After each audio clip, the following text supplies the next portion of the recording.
एक जंगल की राह से एक जौहरी गुजर रहा था। देखा उसने राह में एक कुम्हार अपने गधे के गले में एक बड़ा हीरा बांधकर चला आ रहा है। चकित हुआ ये देखकर कि ये कितना मूर्ख है। क्या इसे पता नहीं है कि ये लाखों का हीरा है और गधे के गले में सजाने के लिए बांध रखा है।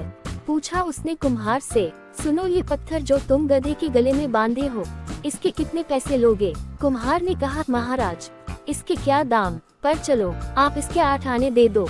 हमने तो ऐसे ही बांध दिया था कि गधे का गला सूना न लगे। बच्चों के लिए 8 आने की मिठाई गधे की ओर से ले जाएंगे, बच्चे भी खुश हो जाएंगे और शायद गधा भी कि उसके गले का बोझ कम हो गया है। पर जौहरी तो जौहरी ही था, पक्का बनिया। उसे लोग पकड़ गया। उसने कहा 8 आने तो थोड़े ज्यादा है, तू इसके 4 आने ले ले। कुम्हार भी थोड़ा झटकी था।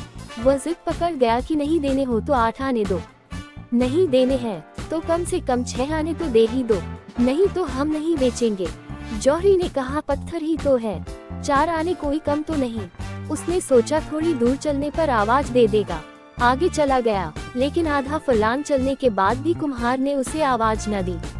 तब उसे लगा बात बिगड़ गई, नाहक छोड़ा, 6 आने में ही ले लेता तो ठीक था। जौहरी वापस लौट कर आया, लेकिन तब तक बाजी हाथ से जा चुकी थी।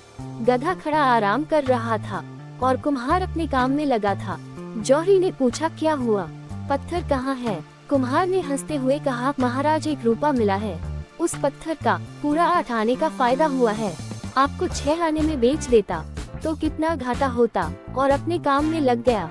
पर जौहरी के तो माथे पर पसीना आ गया, उसका तो दिल बैठा जा रहा था। सोच सोच कर, हाय लाखों का हीरा यूं मेरी नादानी की वजह से हाथ से चला गया। उसने कुम्हार से कहा, मूर्ख तू बिल्कुल गधे का गधा ही रहा। जानता है उसकी कीमत कितनी है? वह लाखों का था और तूने 1 रुपए में बेच दिया, मानो बहुत बड़ा खजाना तेरे हाथ लग गया। उस कुम्हार ने कहा, हुजूर में अगर गधा न होता तो क्या इतना कीमती पत्थर गधे के गले में बांध कर घूमता। लेकिन आपके लिए क्या कहूँ, आप तो गधे के भी गधे निकले। आपको तो पता ही था कि लाखों का हीरा है और आप उसके 6 आने देने को तैयार नहीं थे। आप पत्थर की कीमत पर भी लेने को तैयार नहीं हुए। यदि इंसान को कोई वस्तु आधे दाम में भी मिले तो भी वो उसके लिए मोल भाव जरूर करेगा, क्योंकि लालच हर इंसान के दिल में होता है। कहते हैं न चोर चोरी से जाए, हेरा फेरी से न जाए। जौहरी ने अपने लालच के कारण अच्छा सौदा गवा दिया। धर्म का जिसे पता है उसका जीवन अगर रूपांतरित न हो तो उस जौहरी की भांति गधा है। जिन्हें पता नहीं है वे क्षमा के योग्य है, लेकिन जिन्हें पता है उनको क्या कहें।